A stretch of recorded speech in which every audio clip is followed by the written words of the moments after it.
necesariamente una vida de éxito rotundo, de éxito grandioso. Es una vida de fidelidad. Es una vida de pasos pequeños. Y Dios sabía. Yo pienso que Dios, estoy convencido de que Dios sabe. Dios sabía que nosotros tendemos o tenemos la tendencia a deslumbrarnos con lo grande. Por eso Jesús relató las parábolas de la oveja perdida, de la moneda perdida, del hijo perdido, de la semilla de mostaza. Entonces, cuando uno va a las Escrituras y nota sus mensajes, los mensajes de Jesús, nota que trata de decirnos algo, que la vida espiritual es una vida, por lo general, diminuta, llena de decisiones pequeñas, íntimas. La vida espiritual son pasos pequeños hacia Dios, pequeñas vislumbres de su presencia, cambios insignificantes, movimientos imperceptibles. En el Evangelio de Marcos hay una historia de 4 versículos que cuando uno la lee parece más bien una digresión, o sea, algo que se sale de la línea del relato, en lugar de ser un evento significativo. Uno va leyendo las Escrituras y cuando llega a esa parte dice, es como que el autor se tomara una licencia y dice, voy a hablar de otra cosa que parece no tener importancia. Jesús acababa de despotricar en contra de las demostraciones excesivas de arrogancia, de hipocresía que tenían los fariseos. Y en ese momento, él se fija en una mujer de la cual nadie se apercibe. Cuando Jesús la ve, reconoce la inequívoca apariencia de la pobreza, ropas andrajosas, prendas gastadas, manchada con suciedad de años, arrastrando los pies sobre el piso del templo, y ella deja caer 2 moneditas en la caja de la ofrenda.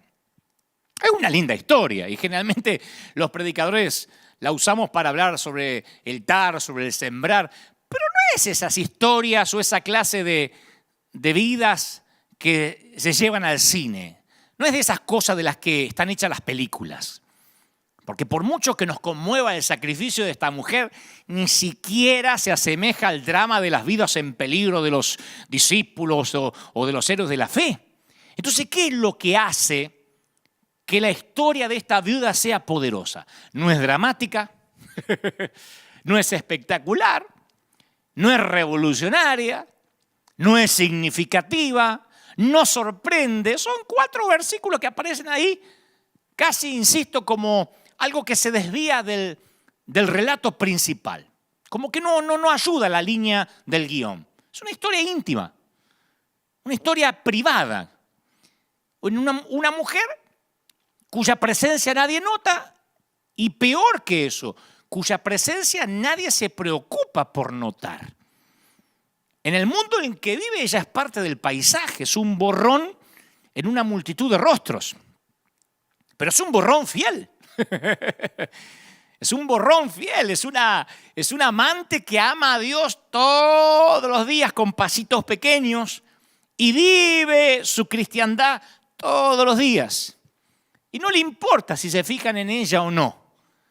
Ni se imagina que el creador del universo hecho hombre está al lado de ella cuando deposita sus moneditas. Y Jesús dice, yo les aseguro que esta viuda pobre dio más que todos los ricos. Porque todos dieron de lo que les sobraba. Pero ella, que es tan pobre, dio todo lo que tenía para vivir. Y eso es lo que Jesús hacía. Le daba significación a lo insignificante. Jesús mostró la eterna diferencia que podemos hacer nosotros, la gente rota, la gente desprolija, la gente como nosotros, sin terminar, la gente que estamos en construcción. Él mostró lo que gente como nosotros puede significar para el reino.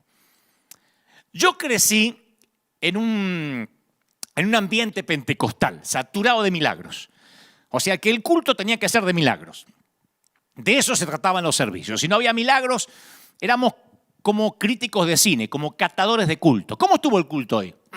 Medio duro, hoy no hubo tantos milagros. O sea, uno iba al culto para ver milagros. En aquel entonces no íbamos a ofrecer un servicio al Señor, a adorarle, vamos a escuchar testimonios, ¿no? La mayoría de las personas que iban a la iglesia en ese entonces daban testimonio de los milagros recibidos durante la semana que había terminado. que el día antes de operarse desaparecieron los tumores. El pastor decía, habrá testimonio, y mejor que hubiera, si no te lo tenías que inventar. Entonces, si no había testimonio, se paraba uno y decía, yo doy gracias por la salvación de mi alma, el perdón de mis pecados y la sanidad de mi cuerpo. Y se sentaba, que era la de siempre. Venía hace 20 años agradeciendo por lo mismo, pero calificaba como milagro si no había otro más sorprendente o más actual. Pero la gente se paraba. El pastor decía, habrá testimonios hoy, tiempo de testimonios. Entonces se paraba la gente y decía, yo conseguí trabajo de una manera sobrenatural. Había como 300 en la fila y me eligieron a mí. Aleluya, gloria al Señor. Otro decía, yo conseguí estacionamiento cuando no había estacionamiento en todo el parqueo. Yo fui, justo había un espacio para mí. Gloria al Señor. Entonces los testimonios eran parte de mi niñez en la iglesia. De hecho, nuestra conversión, la conversión de los Gebel, fue porque mi mamá fue sanada de un cáncer terminal. Ella tenía pólipos intestinales, pólipos en la matriz, cáncer. Y un 1 de mayo de 1975, Dios sanó a mi mamá. Pero en esos días, y a partir incluso de la sanidad de mi mamá, para mí Jesús era como un gran mago. Porque siempre decían, Jesús quiere hacer un milagro. Deja que te haga un milagro, como si fuese un mago que está pidiendo hacer trucos, pero no lo dejan. Entonces siempre era Jesús, y así eran las campañas evangelísticas, hacían unos pasacalles, porque no había en ese entonces redes sociales, ni hashtag, ni memes, ni publicaciones virales. Entonces se hacían pasacalles que decían, Cristo salva, sana y liberta. Todos los días, menos los lunes. Porque los lunes era el día que no había campaña, ¿no? Cristo salva, sana y liberta todos los días, menos los lunes. Pero era eso, como que Cristo ofrecía milagros. Y yo creo en los milagros, como creía cuando era niño.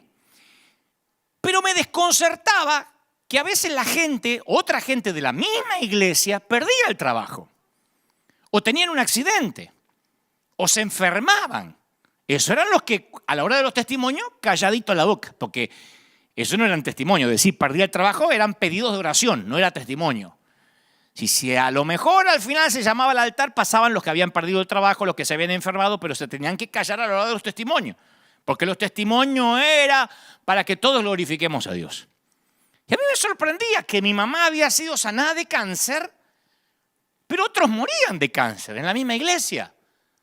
Del mismo cáncer que fue sanado mi mamá.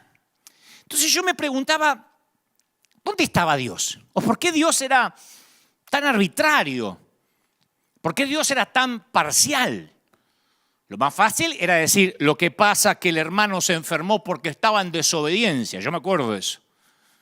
Pastor, ore por mí porque esta semana me engripé muy fuerte y lo que pasa es que usted tiene un pecado oculto. Por eso la fiebre y la gripe no se le va. Yo escuchaba eso. Le agarró una enfermedad porque no estuvo firme. O escuché decir, si alguien se moría, por ejemplo, de la iglesia, la explicación era, Dios se lo llevó para que no se pierda. Dios sabía que si le daba vida se iba a perder en la droga, prefirió llevárselo. Y esa era la justificación de por qué Dios no lo había sanado. Después Dios quiere sanarte, Él quiere sanarte. Y si alguien no se sanaba, uno se sentía hasta con culpa de no sanarse. Sentía hasta vergüenza ajena del que no se sanaba o del que no recibía el milagro. Con los años de peregrinar cristiano, yo empecé a descubrir que la oración no funciona como una máquina de café donde uno introduce la petición y cae la respuesta y le agrega un chorrito de leche.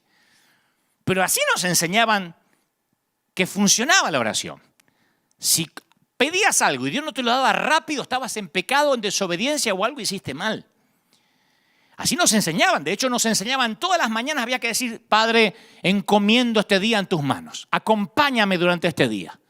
Si ese día o un día te pasaba algo, lo primero que te preguntaba el pastor era, ¿y se acordó de entregarle su día a Dios? No. Por eso lo asaltaron. Por eso le robaron en la esquina. Porque a la mañana no entregó su día a Dios. Entonces decía, ay, sí, es que salí corriendo, me olvidé. ¿Y vio? ¿Cómo no quiere chocar el auto así? Ahora, Dios llena los cielos y la tierra. Si somos cristianos, Él vive en nosotros por el Espíritu Santo. Necesitamos asegurarnos con una frasecita que Él nos va a acompañar. Dios dice, ay no, como no me pediste y no me entregaste el día, ahora que te roben en la esquina. Necesitamos decir la frasecita para estar bajo la cobertura. O si chocábamos con el auto o teníamos algún accidente, nos decían, seguro no oraste antes de salir. Apenas te subes al auto, antes de prender el motor. Porque si prendías el motor y no habías orado, tampoco valía la oración. Antes de prender el motor, antes de encender el auto, tienes que orar. Porque si no, puedes tener un accidente en la ruta. Y yo me acuerdo que a veces uno decía, no oré, y frenabas en la banquina porque si no nos vamos a matar en la esquina. Como que Jesús era un amuleto. Si salías sin orar ese día, Jesús no estaba contigo. No te tenía por qué cuidar porque te olvidaste de orar. Y si no sabíamos qué decir, en una oración usábamos la trillada frase, Señor, si es tu voluntad. Cuando orábamos por un enfermo, cuando orábamos por alguien, decía, Señor, si es tu voluntad. Ahora, vamos a pensar, vamos a razonar como niños con ojos nuevos. ¿Dios necesita una cláusula de exclusión voluntaria en el contrato antes de hacer un trato contigo? ¿Un trato conmigo? ¿Necesita que le recuerden que si es su voluntad lo va a hacer y si no es su voluntad no lo va a hacer? Claro, lo que pasa es que nosotros ponemos la frase si es la voluntad porque esa frase hace que la oración sea más espiritual. Una oración no es oficial hasta que no le agregamos si es tu voluntad. Pero no amortiguamos las oraciones con esta condición porque somos humildes, sino porque a veces estamos asustados al orar. Si es tu voluntad es la manera de escapar de la responsabilidad. Lo que en realidad queríamos decir es, en realidad yo no estoy tan ilusionado que lo vas a hacer. O lo que es peor, los familiares del enfermo me están escuchando y si no lo sanas, dejo en claro que no fue tu voluntad y después no quiero reclamos. Entonces cuando nos decían, ore por mi marido que se está muriendo, Señor, si es tu voluntad, por las dudas, se muere, yo no quiero reclamos. Si es tu voluntad, era una manera de ocultar el miedo. Ahora, no me quiero ir de tema de lo que estoy hablando, este es el punto. Lo que a mí me llamó la atención al leer la Biblia, insisto, con ojos nuevos, mirarla, porque yo también tengo años de peregrinar cristiano, pero mirarla otra vez con la revelación del Espíritu, no con espiritualidad prestada, sino con la revelación del Espíritu Santo, es que Jesús pedía a quienes habían visto un milagro que no se lo contaran a nadie más. Este es el punto. En el caso de la transfiguración o la resurrección de la niña de 12 años, permitió que un grupito de discípulos nada más lo vieran con órdenes estrictas de no decir nada. Y cuando uno ve a Jesús en su ministerio, ve que nunca se negó a quien le pedía una sanidad física, pero siempre rechazó las peticiones de mostrar algo. Siempre rechazó la oportunidad de sorprender a las multitudes o de impresionar al gentío. Por lo general, cuando él hacía un milagro decía, no lo cuente, como que impedía contar el testimonio. Estoy siendo claro, contrariamente a la iglesia donde yo me crié. No estoy hablando de la tuya, estoy hablando de la mía. Donde me decían, bueno, tiempo de testimonio, porque eso ayuda a la fe. Jesús hacía un milagro y decía, no lo cuenten. Porque Jesús supo que el entusiasmo que generaban los milagros no se transformaba en fe que cambia la vida. Yo sé que algunos tienen ganas de apedrearme, pero esperen, déjenme avanzar. De hecho, muchos escépticos negaban la prueba clara que tenían delante de los ojos y a veces hasta buscaban explicaciones sustitutas cuando Jesús hacía algo. Es magia, es un brujo, por Belcebú hace los milagros que está haciendo.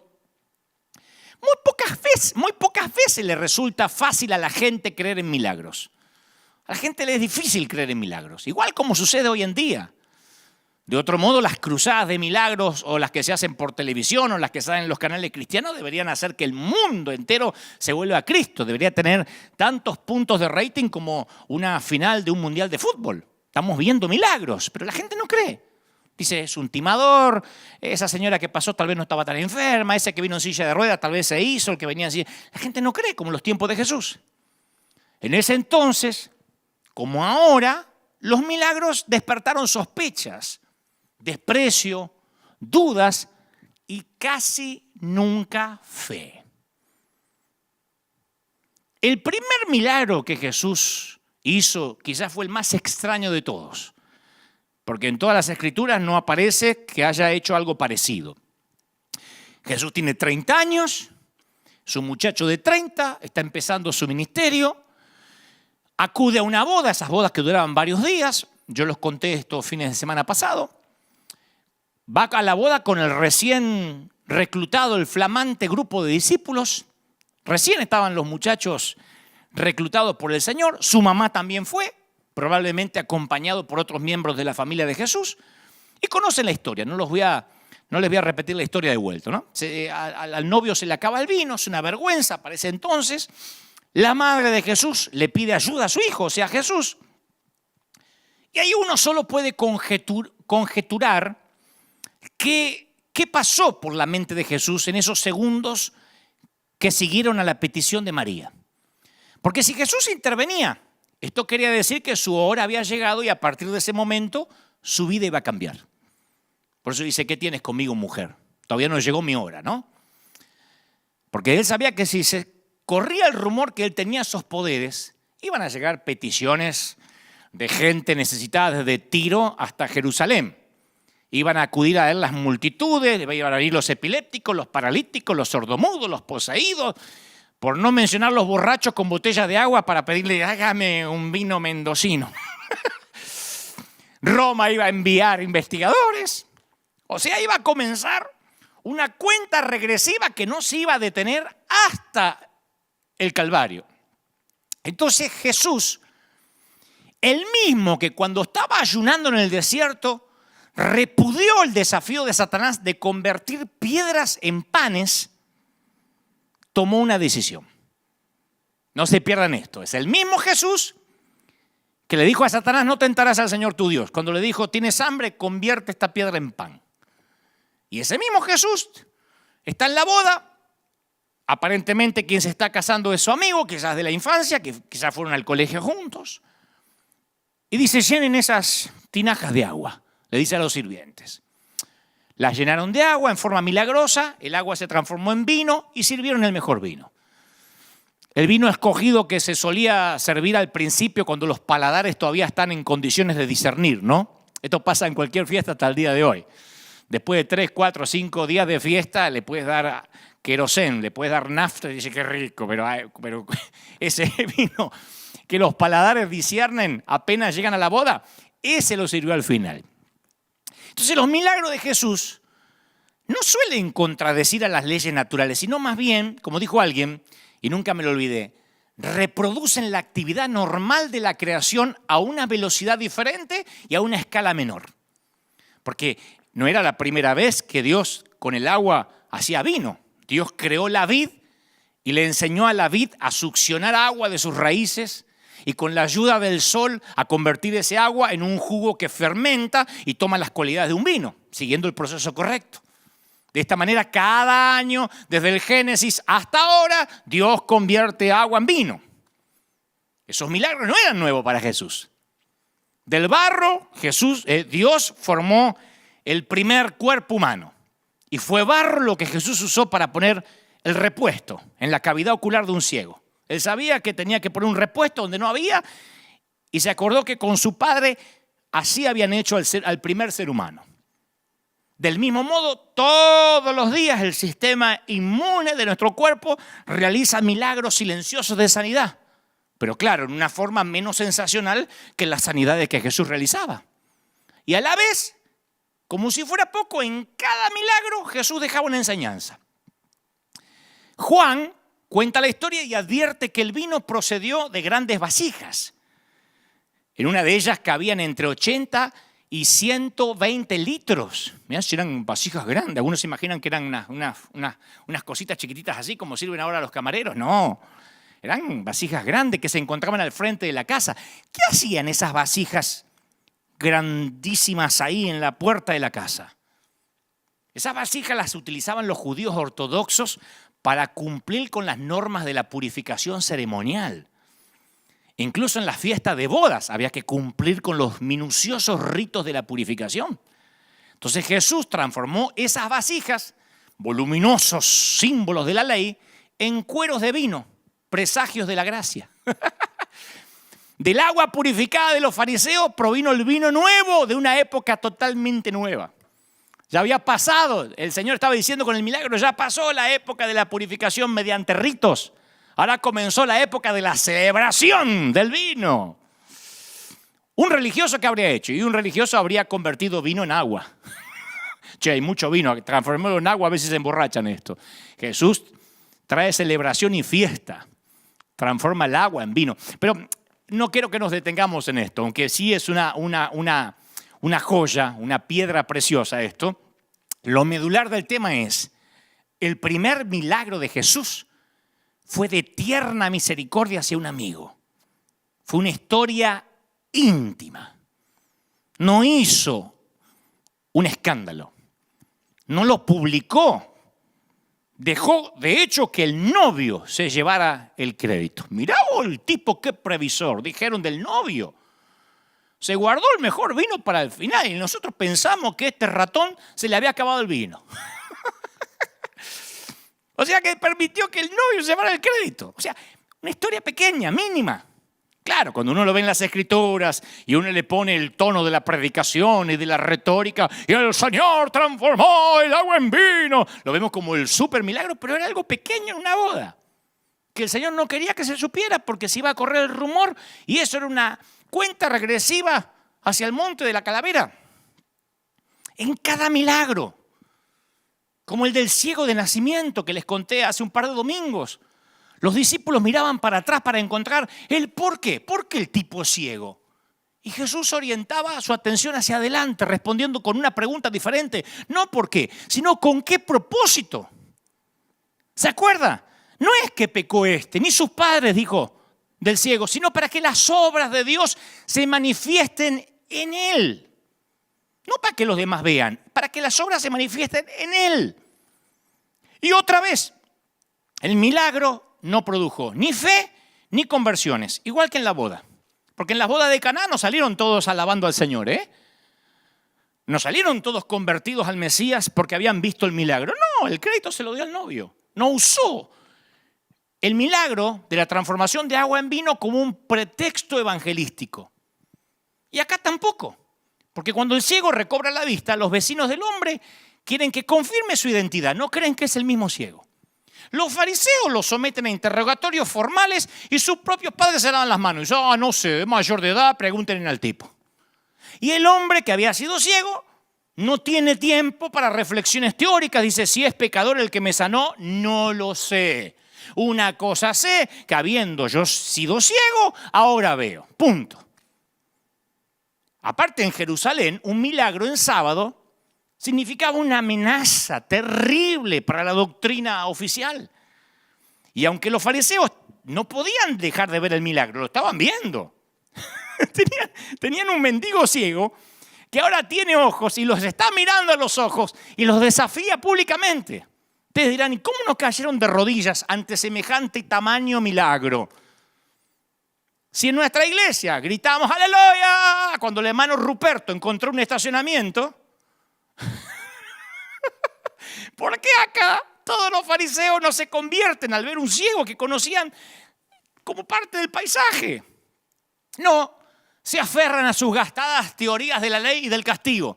Le dicen, tú naciste en pecado y nos quieres enseñar a nosotros. Las orejeras teológicas no se caen fácilmente ni viendo milagros. Y Jesús lo sabía. La respuesta a este milagro, como a la mayoría de los que se relatan en los evangelios, confirma un notable principio de la fe. Quiero que prestes atención, que lo escribas en las tablas de tu corazón y lo ates a tu cuello. Aunque la fe puede producir milagros, los milagros no producen necesariamente la fe. Lo voy a decir otra vez. Aunque la fe puede producir milagros, los milagros no producen necesariamente la fe. Pon a todos los evangelistas famosos en fila, los que Dios hace milagro a través de ellos, el mundo no se volverá a Cristo. Mete a los evangelistas en un hospital en este tiempo a sanar a los que están infectados de coronavirus, el mundo no se conmoverá. Hablemos de los leprosos. Porque ustedes dicen, bueno, pusiste el ejemplo de las bodas y el ciego. Hablemos de los leprosos, por ejemplo.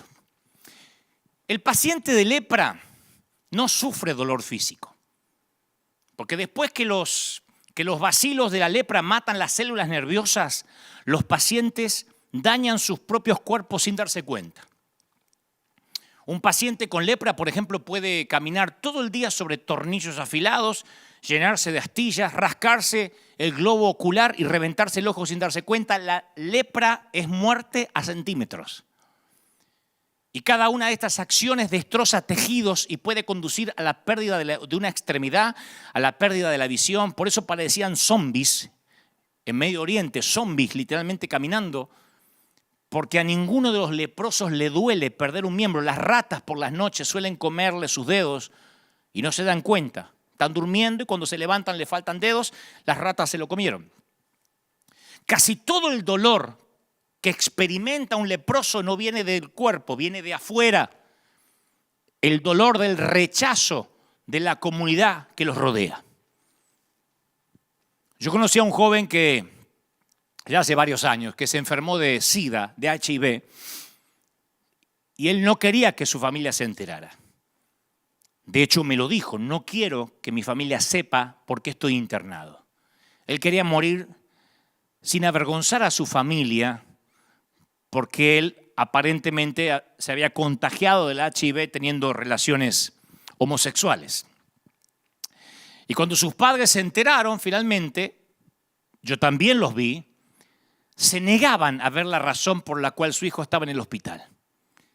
Y su propia madre, y me consta, que había traído ese cuerpo al mundo, no quería tocarlo.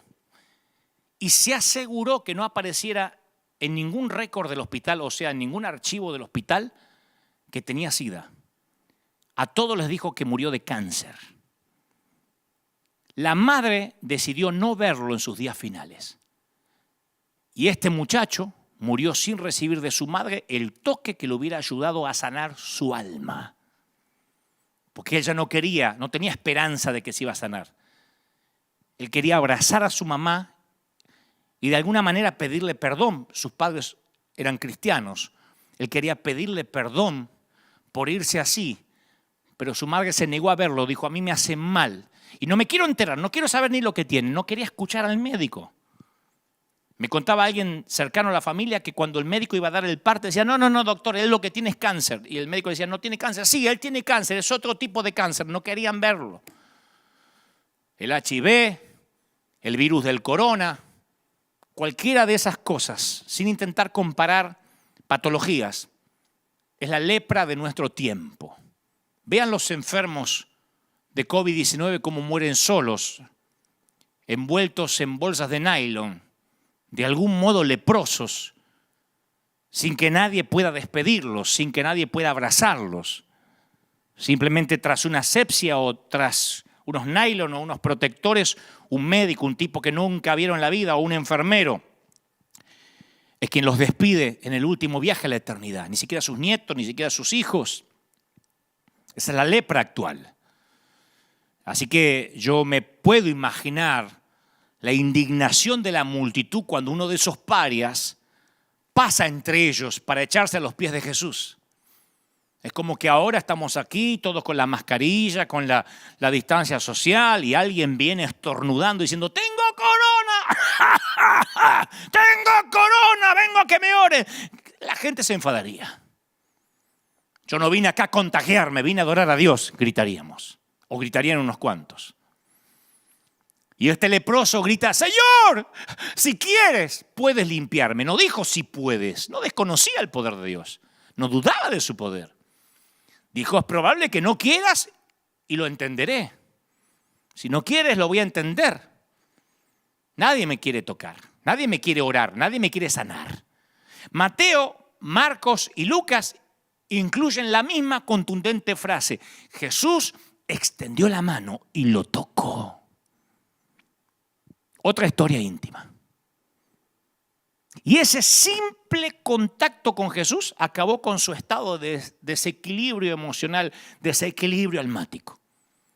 La respuesta de Jesús estableció una pauta para la iglesia. No sanó al leproso para que la gente dijera, ¡aleluya! ¿Cuántos creen? ¿Cuántos leprosos hay aquí? Hagan la fila. No fue para eso. Fue para marcar un precedente para la iglesia. Tenemos medicamentos para personas con enfermedades como la lepra. Y quizá pronto descubran una vacuna contra el corona. Pero esos medicamentos no tratan el problema principal, la enfermedad de no ser deseado. Las consecuencias sociales siempre son más severas que las físicas. Antes guardaban cuarentena en una colonia para leprosos, pero el antiguo Oriente no fue la única cultura que aislaba a sus heridos. Nosotros ya no construimos colonias, pero levantamos paredes. Me estaba acordando esta semana cuando en mi congregación se excluía a alguien de la iglesia. Se esperaba el día de la Santa Cena, que era el día que había más congregación. Y entonces decía, hermano fulano, hermano Federico, ¿dónde está? Usted va a ser excluido de la congregación porque ha mirado el televisor. Porque mi papá, teníamos en casa un televisor blanco y negro, esos que tenían lámparas adentro, y esos televisores calentaban. Entonces papá decía, en nuestra iglesia era pecado mirar televisión. Y papá decía que no la miraba, la teníamos ahí para la venta, la íbamos a vender. Pero mirábamos tele, porque papá decía, yo vamos a mirar tele, quería ver una serie, él era fanático de Bonanza, así que ponía Bonanza, y un día tocan el timbre en casa y era el pastor, y así que apagó rápido la tele, pero quedaba el puntito, ¿te acordás que quedaba el puntito? Así que estábamos así, espera que no se va el puntito, porque te quedaba un puntito así en el medio, que a veces te daba 1 hora y media hasta que se vaya el puntito. Así que lo distrajeron al pastor por afuera, mostrándole las gallinas, los perros, hasta que se fuera el puntito. Mamá le hace así a mi papá, que el puntito se había ido y entró. Y entonces tuvimos tan mala suerte que el pastor dice, ¿cómo va? Y se apoya sobre el televisor y estaba tibio. Y entonces supo, porque esas lámparas calentaban. Entonces supo que había mirado tele. No le dijo nada, porque en ese entonces la disciplina se hacía pública. Y se usaba la prédica para darle con un palo, no se lo llamaba y se lo reprendía en privado. O sea, se lo excluía y se lo exhortaba de manera vergonzante, de manera pública. Y con nombre y apellido. Hermano Federico, el Señor me mostró que estuvo mirando televisión. Porque no decía, estaba caliente la tele, el Señor se lo había mostrado, para darle un tono más místico. Así que está excluido de la congregación. Así excluyeron a mi papá.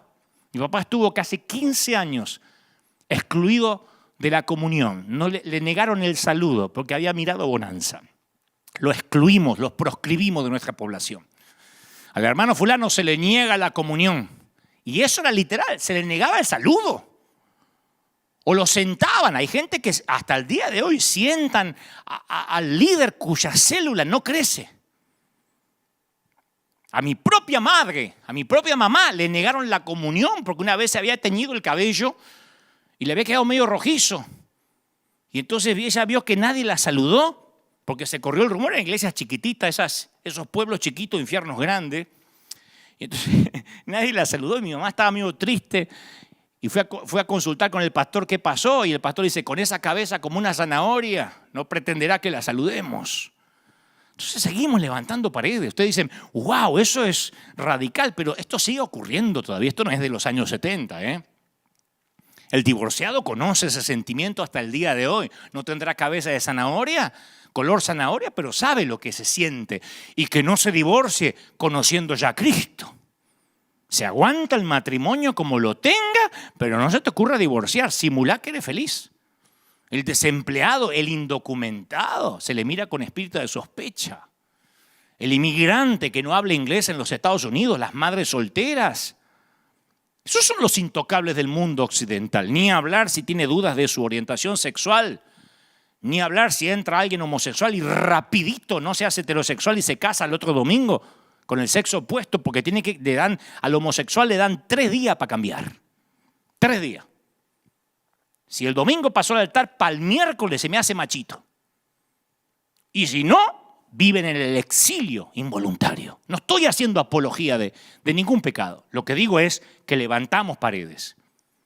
Y esos leprosos viven sus vidas calladas, solitarias, infectados por sus temores de rechazo y sus recuerdos de la última vez que intentaron acercarse. Y están tan rotos que prefieren que no se los toque por miedo a que se los lastime otra vez. ¿Y qué hacemos los cristianos? Somos expertos en mantener distancias. La distancia social no la inventó la pandemia, ya la inventamos nosotros hace años los cristianos, distancia social. Viene alguien vestido medio raro, una chica con minifalda y no van las hermanas a saludarla rápido. Así como tenemos vecindarios para hispanos, vecindarios para negros, vecindario para chinos, asilo para los viejos, escuela para los retardados, centros para los adictos, prisiones para los criminales, así tenemos también iglesia para los santos. Y la sensación de no ser deseado es la pobreza más terrible, más extrema. Pero no te confundas, no hay que ser hacedor de milagros para satisfacer esa necesidad.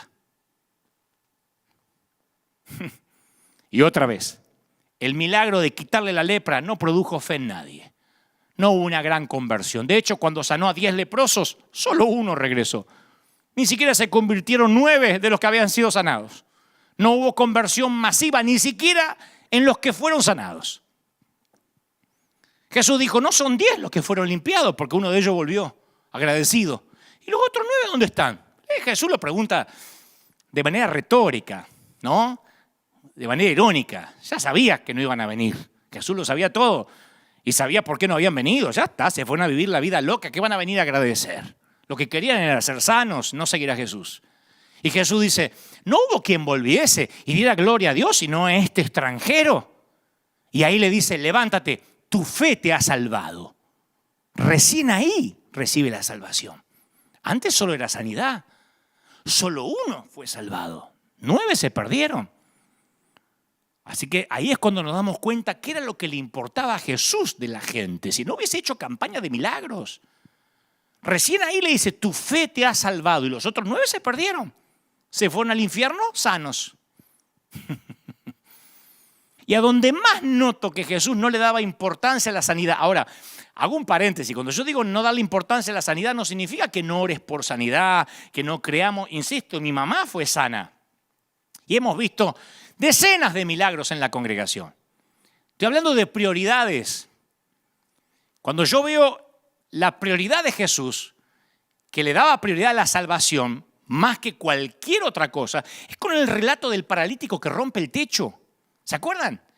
El hombre que había pasado toda la vida en posición horizontal iba a lograr un momento de fama vertical. Y los predicadores nos esforzamos en mencionar, bueno, que los techos de paja en ese entonces, la teja de Palestina era más fácil de desmontar.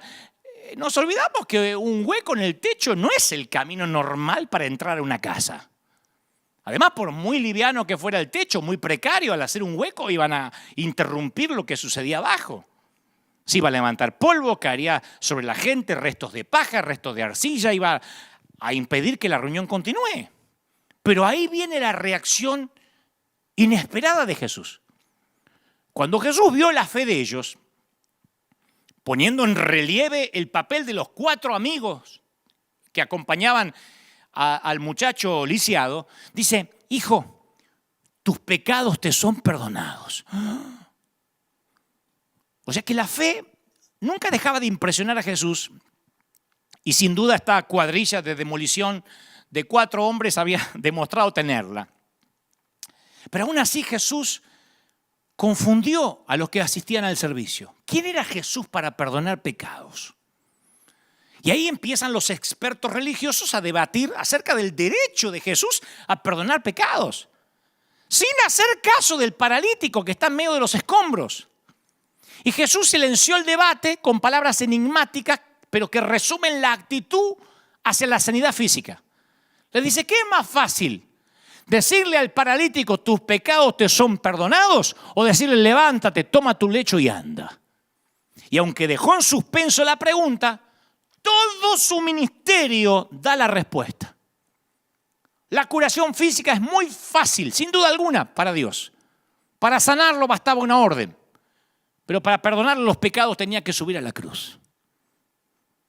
Jesús nunca se encontró con una enfermedad que no pudiera curar, un defecto congénito que no pudiera corregir, un demonio que no pudiera exorcizar, pero sí se encontró con escépticos que no pudo convencer y con pecadores que no pudo convertir y con fariseos que no pudo hacerlos cambiar. Lo que pasa es que el perdón de los pecados requiere de un acto voluntario de arrepentimiento de parte del receptor. Por eso algunos de los que escucharon las palabras más elocuentes acerca de la gracia se fueron sin arrepentirse. Pues para que sepáis que el Hijo del Hombre tiene potestad para perdonar pecados, le dijo Jesús al sanar al hombre. Y esa es una ilustración de lo inferior al servicio de lo superior. Jesús sabía que el desequilibrio espiritual tiene un efecto más devastador que cualquier dolencia física. Él sabía que alguien sanado sin arrepentirse no hacía sentido. Jesús no vino a sanar las células del mundo, sino vino a sanar sus almas. Si no, habría hecho, insisto, una gran cruzada de milagros en Alejandría, en Roma, en Jerusalén, y todos se habrían convertido. Pero los milagros no producen fe. La fe produce milagros. Un programa de 2 horas por televisión de milagros no producen fe en los escépticos. Y hasta por ahí nomás en los creyentes. Yo lo he visto incluso en nuestra congregación. Mientras están contando los testimonios, la gente corre al estacionamiento para que no les agarre el tránsito ni el trancón. O están hablando, mirando el celular. ¿Qué tenía usted? No podía caminar. Corra para allá, corra para acá. ¡Aleluya! Y la gente masticando chicle. Lo que pasa es que como vivimos en cuerpos materiales, le damos poco valor al mundo del espíritu.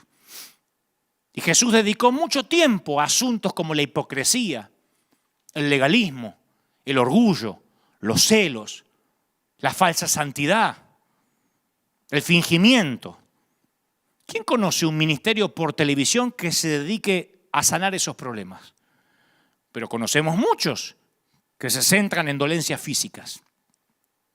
La mayoría de la gente se siente atormentado por el más leve sufrimiento físico. ¡Ay, ore por mí, pastor, que me duele la cabeza! Rara vez se siente atormentado por el pecado.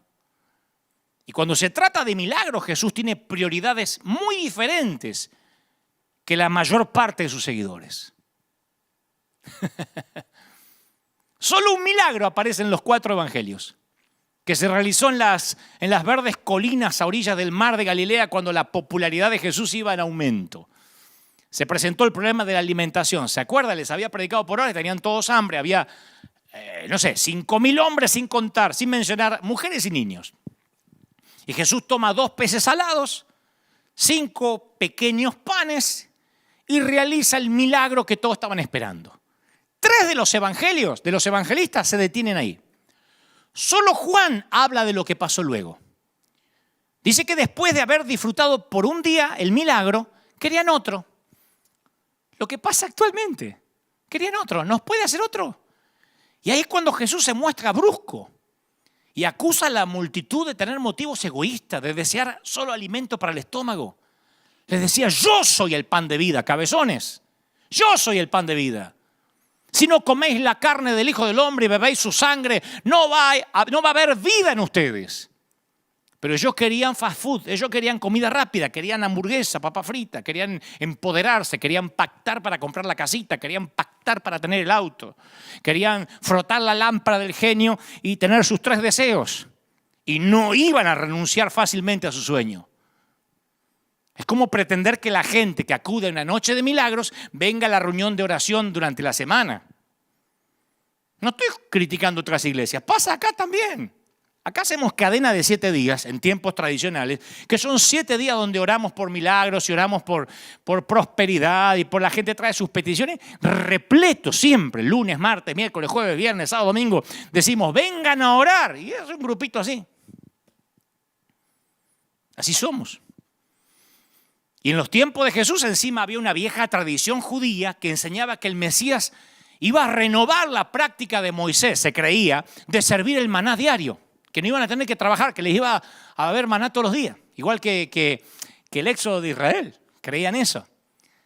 Y cuando vieron la multiplicación de Jesús, de los alimentos, dijo, eso es lo que hizo Jesús, lo mismo que Moisés. Entonces con el milagro del día anterior, todavía haciéndoles la digestión, pidieron otra señal milagrosa. Se habían vuelto adictos con una sola comida. Querían otro congreso de empoderamiento. Pero esa no era la clase de Mesías que esperaban. Ellos querían un Mesías que le hiciera muchos milagritos. Así pasó en la sinagoga. Señor, hemos escuchado que en las bodas de Caná transformaste el agua en vino. ¿Nos puedes hacer un milagro aquí? Y él dijo, no. Ustedes están ciegos, pobres y desnudos. Se van a morir en pecado. Nunca les dio pan y circo porque se lo pedían. Entonces la multitud inquieta empieza a dispersarse. Lo mismo que comieron. Yo sé que estás pensando, yo veo a Jesús tomar unos pececitos, unos panes, y comen un promedio de 8.000, 10.000 personas, no me muevo más de al lado de él. No. Vieron el milagro, como no les hizo otro, empezaron a dispersarse y empezaron a quejarse. Y hasta los discípulos empezaron a decir, dura esta palabra, Señor, ¿quién la puede oír? Vamos a ver si vamos cambiando un poco el mensaje, porque así no vamos a reclutar mucha gente. Y muchos lo abandonaron, hasta una separación de discípulos que solo Juan menciona. Y Jesús dijo, ¿queréis iros también vosotros? Le dijo a los 12. ¿Ustedes también, chicas, se quieren ir? Porque esto no es para cualquiera, ¿eh? Claro, los milagros atraían multitudes, aclamaciones, pero no fomentaban el arrepentimiento y la fe duradera. Por eso el Señor dijo, no cuenten esto, no quiero milagreros siguiéndome. No cuenten esto. Jesús trae un mensaje de obediencia, de sacrificio, no un espectáculo para buscadores de emociones. ¿Y por qué pensamos que eso cambió hoy? ¿Qué nos hace pensar que este Jesús hoy es otro Jesús? Que ahora sí Él quiere sanarte.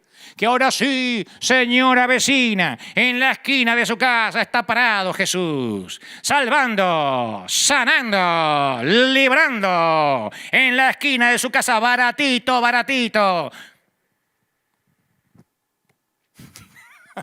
Estoy creativo hoy. El Mesías no iba a salvar al mundo con intervenciones de pan y circo. Iba a salvarlo con su propia muerte. Y Jesús dijo, la generación mala y adúltera es la que demanda señal. Digo, al que le quepa el poncho, ¿a dónde están los pastores ahora? ¿Por qué no sanan el coronavirus? La generación mala y adúltera son los que exigen señales. Eso dijo Jesús cuando alguien le pidió que desplegara sus poderes. Él dijo, yo no soy un superhéroe de Marvel. Querido evangelista, colega, recuerda estas palabras cuando quieras usar los milagros como anzuelo. Si usas los milagros como anzuelo, tendrás un público de generación adúltera y malvada. Harás uno y querrán otro. Dios hará otro y querrán otro y nadie se convertirá realmente. Y sigo mirando los milagros de Jesús con ojos nuevos.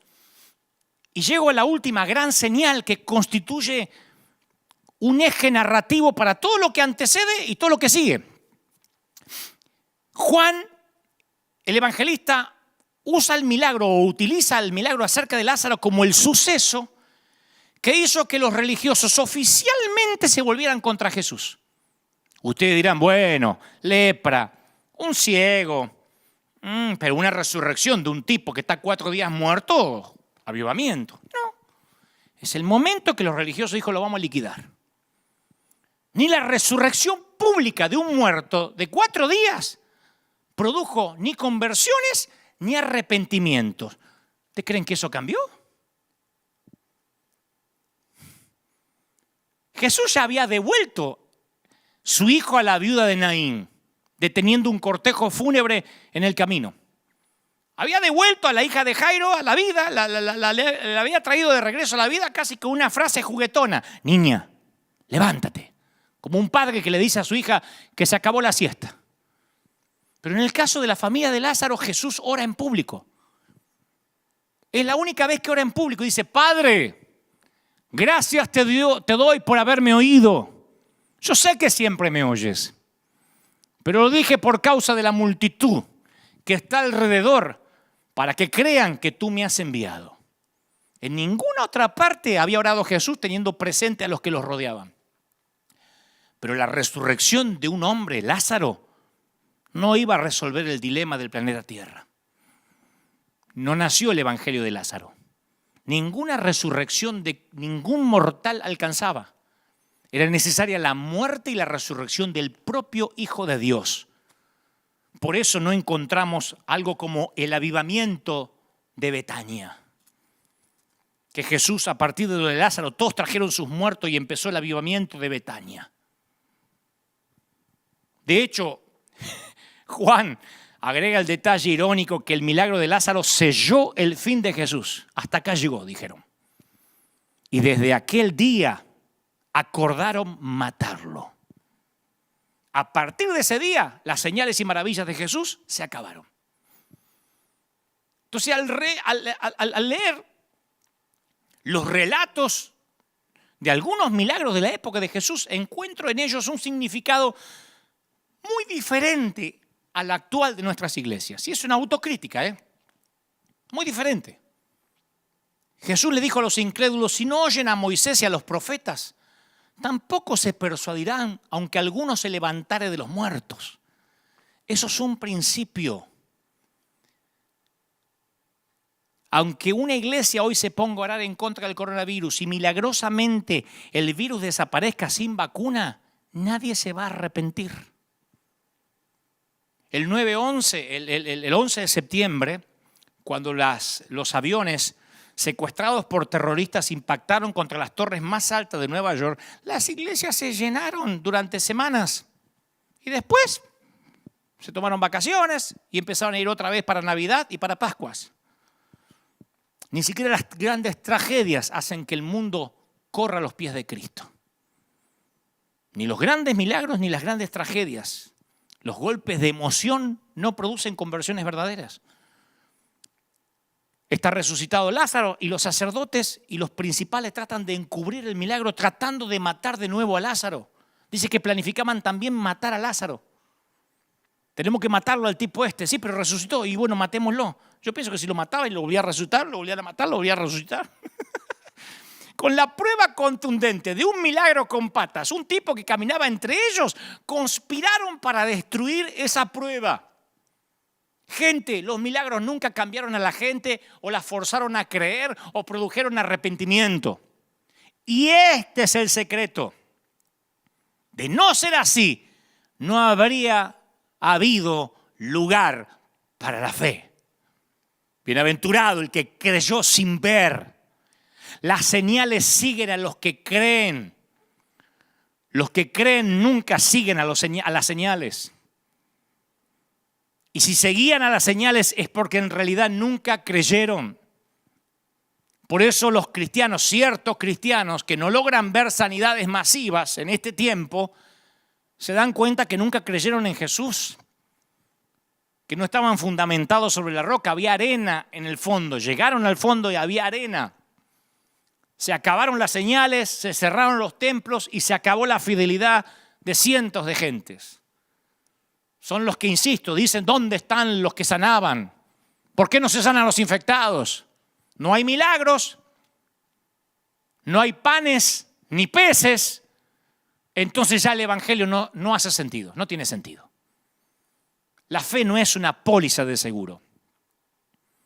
En todo caso, un seguro no previene accidentes, sino que te da un fundamento firme para hacerle frente a las circunstancias, a las consecuencias.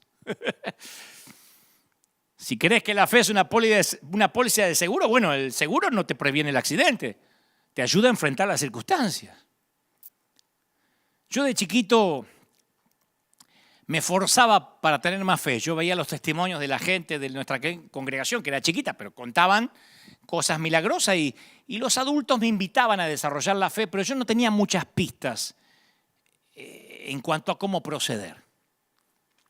Y al leer los relatos de sanidad en la Biblia, detecto en los evangelios una especie de jerarquía de fe, que a lo mejor también te has dado cuenta, ¿no? En la parte más alta de la jerarquía están quienes impresionaron a Jesús con una fe valiente, con una fe inquebrantable, un centurión, un impertinente mendigo ciego, una persistente mujer cananea. Y esos relatos de fe, cuando yo los leo, siempre me hacen sentir incómodo hasta la fecha, porque rara vez yo tengo una fe semejante. Muchas veces me desaliento ante el silencio de Dios, como te pasa. Y cuando mis oraciones no tienen respuesta rápida, yo confieso que tengo deseos a veces de renunciar, de no volver a pedir. Muchas veces he hecho grandes eventos que creía que Dios me mandó a hacer. Creo que Dios me los mandó a hacer, y cuando yo tenía que enfrentar las deudas por años, superclásicos que yo hacía en Argentina, eran de un día, había 70.000 personas y después yo estaba 2 años para pagar. Y a mí se me iba la fe. Así que por esa razón yo le decía: Señor, vos te llevaste la gloria y me dejaste las deudas. Entonces, pero era parte del proceso, ¿no? Por esa razón yo busco más abajo en la jerarquía para encontrar personas de menos fe. Y me alienta enterarme que Jesús pareció dispuesto a trabajar con cualquier destello de fe, con cualquier historia íntima de fe, por débil que pareciera. Me aferro a los tiernos relatos de cómo Jesús trató a los discípulos que lo abandonaron y luego dudaron de él. El mismo Jesús que alabó la fe valiente de los que están en la parte alta de la jerarquía, también reavivó la fe fluctuante de sus discípulos. Y me consuela hasta la confesión del padre del muchacho que estaba poseído, que le dijo a Jesús: creo, pero ayúdame en mi incredulidad. ¿Se acuerdan?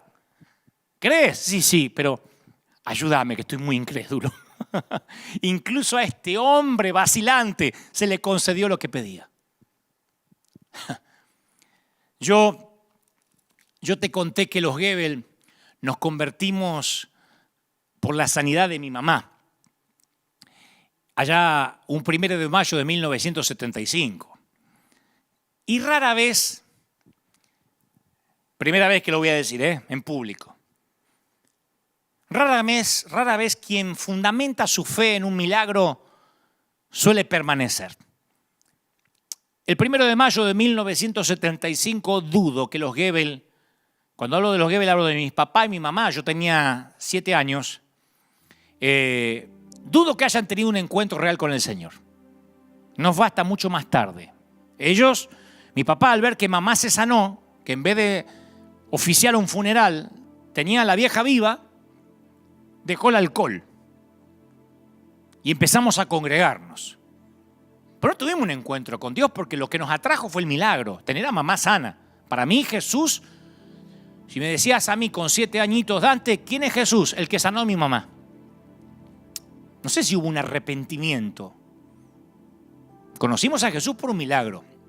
Y como era de esperar, las cosas se pusieron difíciles.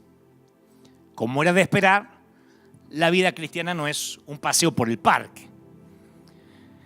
Así que cuando las cosas se pusieron difíciles, cuando queríamos más milagros y no aparecieron, cuando desde que mi mamá se sanó empezaron algunas pruebas, algunas luchas, no solo lo del televisor blanco y negro, sino algunos problemas familiares, y vimos que esta póliza de seguro no nos resultaba, que esto no era un multinivel. Papá se empezó a enfriar, mamá también. 6 años más tarde de aquella primera sanidad, los Gebel decidieron apartarse del camino del Señor. Disfrazado de espiritualidad, claro. Nadie dice, me voy al mundo. Papá dijo, no voy más a la iglesia. Nos vamos a quedar en casa, vamos a hacer un devocional de tanto en tanto. No necesitamos congregarnos. Y nos autollamamos a cuarentena. Dejamos de congregarnos. Pasa un tiempo, estábamos en casa, nos empezamos a sentir cómodos, podíamos ver tele todo lo que queríamos. Papá no volvió a beber, me consta, pero los problemas en la familia empezaron a hacerse más agudos todavía. Mi mamá empieza a sentirse mal, 6 años, habían pasado 6 años desde la sanidad, empieza a sentirse rara, se va a hacer un examen de rutina y otra vez tenía cáncer. Y de lo que recuerdo, pues yo ya no tenía 7 años, yo ya tenía unos 12. De lo que recuerdo, a mamá ahora no le importó sanarse. Mamá tuvo una plática, una charla con mi papá donde le dijo, ¿ves? Se ve que no habían estado de acuerdo en esta decisión de salir de la iglesia. ¿Ves, viejo? Vamos a volver a cualquier iglesia. Mi papá decía, sí, pero hay que ver una sana doctrina. Me importa un cuerno en la doctrina. Yo quiero arrepentirme, yo quiero que nos arrepintamos. Si no me sano, no importa. Si me tengo que morir, me voy a morir. Pero yo quiero que estemos en una iglesia. Sí, pero ¿a dónde vamos a ir? Yo no conozco ninguna. A una que esté por acá cerquita, porque antes de eso, la primera iglesia donde mamá se sanó quedaba lejísimo. Para los de Buenos Aires, para que tengan una idea geográfica, nosotros vivíamos en Billinghurst y la iglesia estaba en Delviso. Así en Barrio Pinazo, Delviso, yendo para Pilar. O sea que todos los días hacíamos 1 hora y pico por la ruta 8. No había autopista del Sol, no había nada para ir a congregarnos. Tal vez fue eso lo que de alguna manera incidió, entre otros factores, para que mi papá se cansara. Pero ahora mamá dijo, busquemos una iglesia acá cercana. Ya no le importaba sanarse, quería tener un encuentro con el Señor. Y la iglesia más cerca que nos quedaba era la iglesia que daba unas cuadras, una iglesia de un pastor italiano. No era pentecostal, asamblea cristiana, una iglesia muy amada. Fuimos muy felices ahí el tiempo que estuvimos. Y el pastor amadísimo, pastor que actualmente está en la presencia del Señor. Fuimos toda la familia, mi papá, como hicimos en Argentina, la cabeza agacha, la frente marchita, y todos. Ahí se nos fue el ánimo de criticar. Ahí no importaba si había orquesta, porque nos habíamos ido de la otra iglesia porque no compartíamos con esto, no compartíamos lo otro, no nos gustaba. Acá no preguntamos nada. Mamá estaba enferma de cáncer, nos vimos alejados de Dios y lo que hicimos fue arrepentirnos. Mi mamá lloró todo aquel servicio, un culto cortito era. Mi papá también lloraba en la iglesia del italiano, que no se le entendía nada, porque los italianos tienen esa particularidad. Años en Argentina y todavía hablan atravesado. Entonces mi mamá, cuando termina el servicio, le dice a mi papá, estaba mi hermano, yo, dice, vamos a pedir al pastor que nos ore. Pero este no era un pastor como el que había orado por mamá hace años. El primero era brasileño. Viste que a los brasileños les encanta. Vamos ahora a reprender a Satanás. Mas Jesús la va a sanar esta noche. No era de la Iglesia Universal. Era de la Asamblea de Deus de Brasil. Pero este pastor no, nada que ver. Cantaron una canción, un himno de gloria. Ni siquiera himnario de Sión, que era lo que nos gustaba a nosotros. Himnario de gloria. Y terminó. Y dijimos, se acerca mi mamá y dice, mire, yo fui sanada ya por Dios hace muchos años. Y quiero que usted ore por mí. Entonces el pastor Tano dice, guarda, sorella, lo come pastore parlerò a Dio. Mi intenzione è di pregare a Dio, Mi intenzione è di pregare a Dio, E se Dio vuole, resta in salute, capaci sana. Ma se non è in volontà di Dio, forse muori, capisci? Potrebbe essere morto y va a ir a paradiso. Estaba diciendo, yo voy a orar. Pues no prometo nada. Si se muere, se va para el paraíso. Nosotros estábamos mirando así, estábamos deprimidos antes que empiece. No prometo niente. Dio è soberano. O sea que Dios era soberano. Sorella, hermana, la cosa principale è che è stata salvata. C'è stata salvata? È stata salvata? Sì, io estoy salvata. Io estoy salva. È la principale. E va a paradiso. E se è morto, e se è morta, va a paradiso. E la cosa principale è salvata. No dijo, vamos a orar, ahora empodérate, haz un pacto. Le dijo, yo voy a orar. Y con esa oración improbable, mínima, Dios volvió a sanarla ahí mismo. Y nos congregamos mucho tiempo con ese amado pastor. No le faltaba fe, pero no era lo suyo. Orar por milagros. Y fue brutalmente honesto. Pero la fe de los Goebbels ya nunca más estaría fundada en un milagro.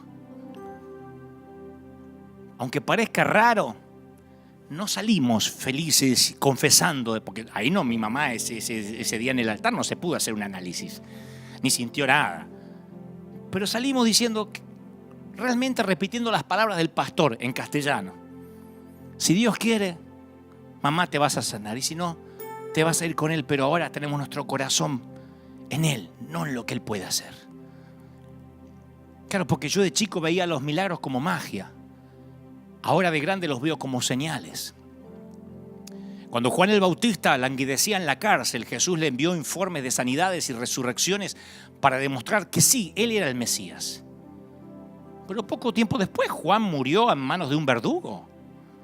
O sea que el mensaje de Jesús a Juan no lo hizo nada para aliviar su condición física, ni lo sacó de la cárcel.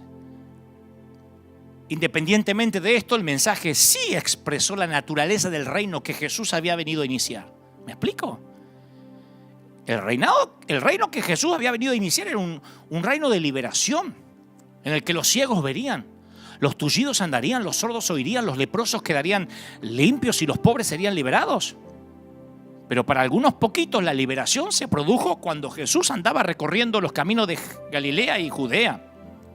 Para otros, Juan el Bautista, los discípulos de Jesús entre ellos, no lograron para nada su liberación aquí en la tierra.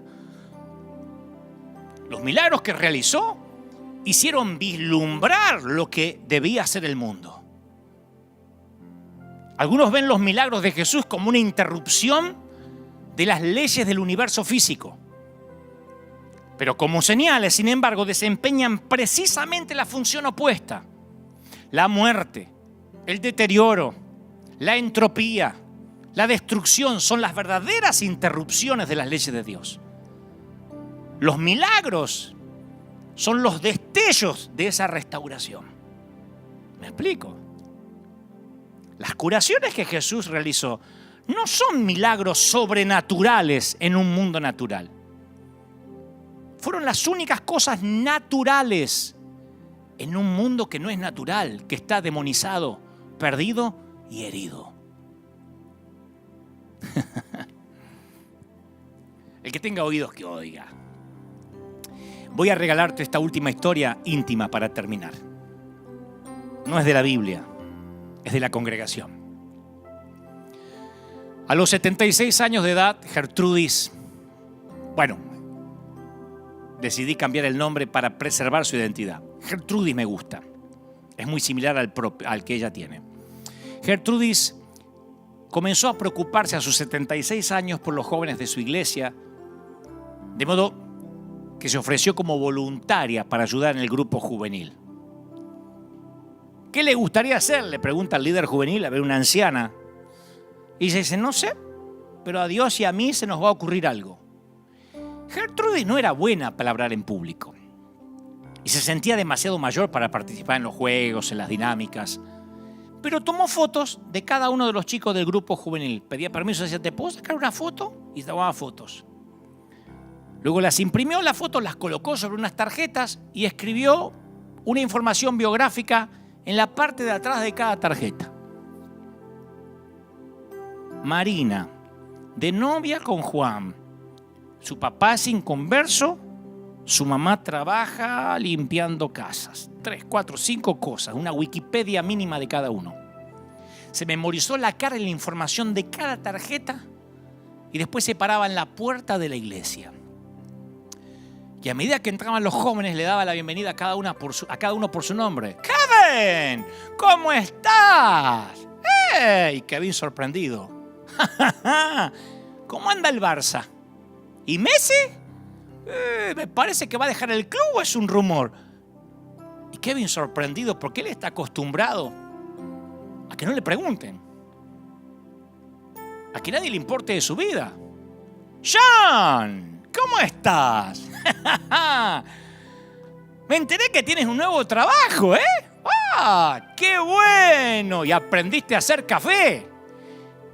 Y John se sorprende porque nadie le preguntó de qué trabaja, qué hace. Y eso empezó a sanar la estima de un montón. Y ya no venían por la predicación o por las dinámicas, sino por las 3, 4 palabras que Gertrude te decía a la puerta. Y al final de la reunión se paraba otra vez a la puerta y veía quién se le había escapado a la entrada para decirle, ¡hey! No te olvides, Godofredo, te espero la semana que viene. ¿Cuándo van a tener un hijo? Ya va mucho tiempo, tendrían que hacer uno, ¿eh? Y les prometía orar por cada uno. 10 años hizo eso. O casi 10. Y ya a sus 86, Gertrudis sufrió 3 ataques cardíacos. Y la posibilidad de su muerte causó dolor en todos los chicos del grupo juvenil. Querían ayudarla, decirle lo mucho que significaba para ellos, pero no sabían cómo hacerlo. Entonces una tarde, el líder juvenil tiene una idea. Dice: Gertrudis, nos gustaría hacerte tu funeral. Y ella dice: ya sé, yo quiero que me hagan el funeral, pero todavía no estoy muerta, querido. No, pero queremos hacerte tu funeral en vida, para que puedas oír cuánto significas para el grupo juvenil de nuestra iglesia. No nos sirve de nada que te hayas ido con el Señor y haya una foto tuya. Queremos que escuches. Y a Gertrudis le encantó la idea. Y el grupo juvenil planificó su funeral en vida. Y como se podrán imaginar, una gran cantidad de chicas, de muchachos llenaron la iglesia.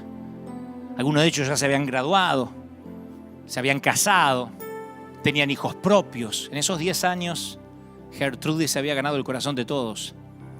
Y esa noche, los jóvenes que la conocieron durante sus 10 años de servicio compartieron historias de Gertrudis, pasaban y contaban historias de ella, y ella sentada ahí escuchando todo. Y al final de la noche, un grupo de jóvenes se reunieron misteriosamente en la parte de atrás de la nave principal de la iglesia, porque Gertrudis tenía 86 años, pero nunca había perdido su juventud. La juventud es una cosa de acá, no es una cuestión cronológica. Y a Gertrudis no le gustaban los perfumes de gente anciana. A Gertrudis le encantaban los perfumes de marca.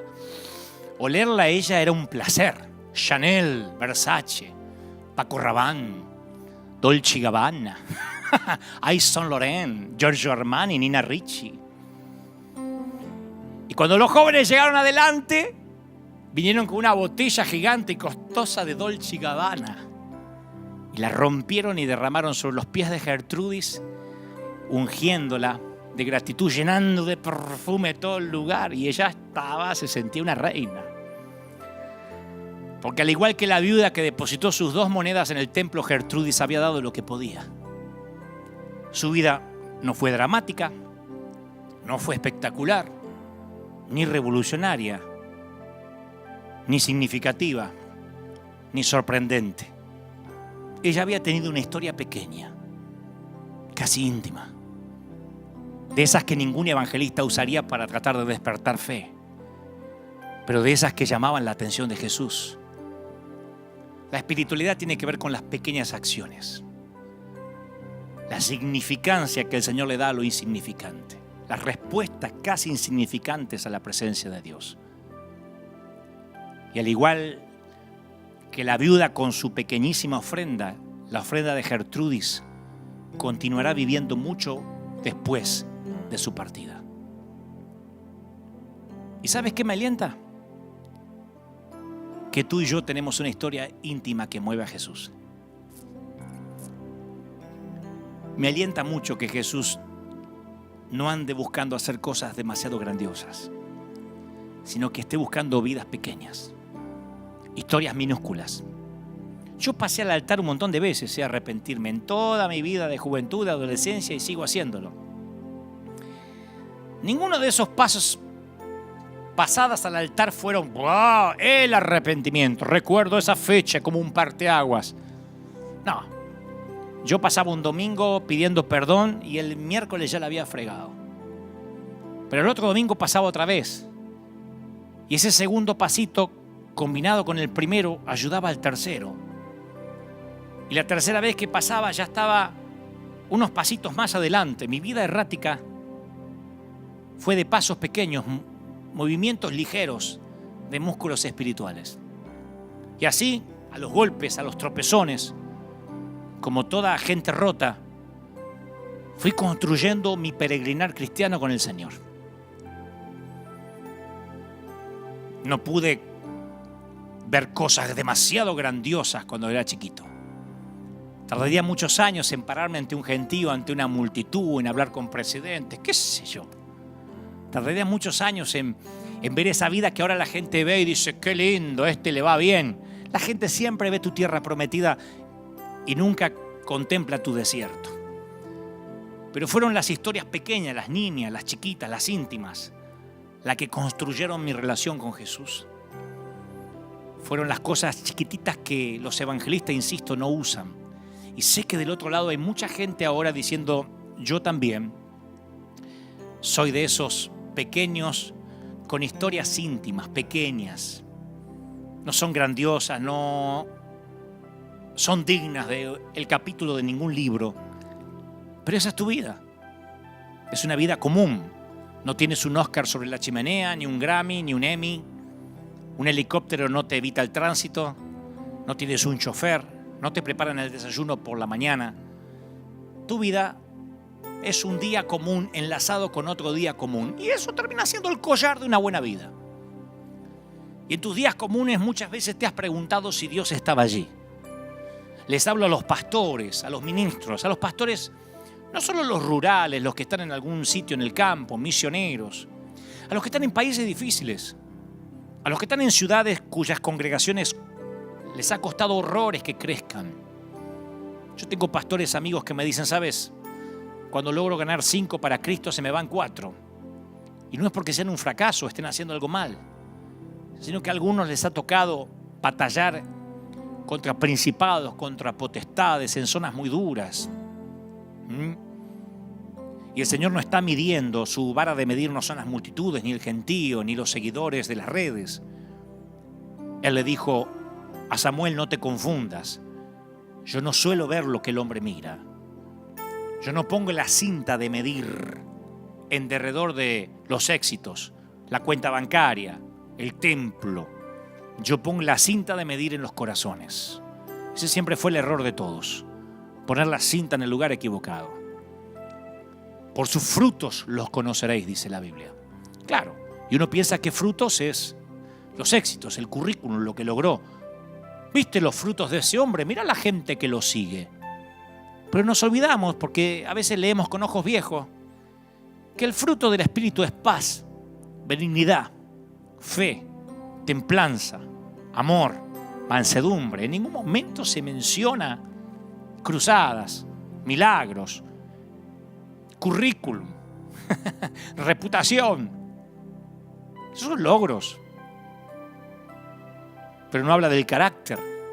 El fruto son las historias nimias. El fruto son las monedas. Clink, clink, clink, clink, clink, clink, cayendo en la alcancía o en el plato de las ofrendas, y el Señor diciendo, esa viuda dio más que todos los ricos. El fruto es Gertrudis,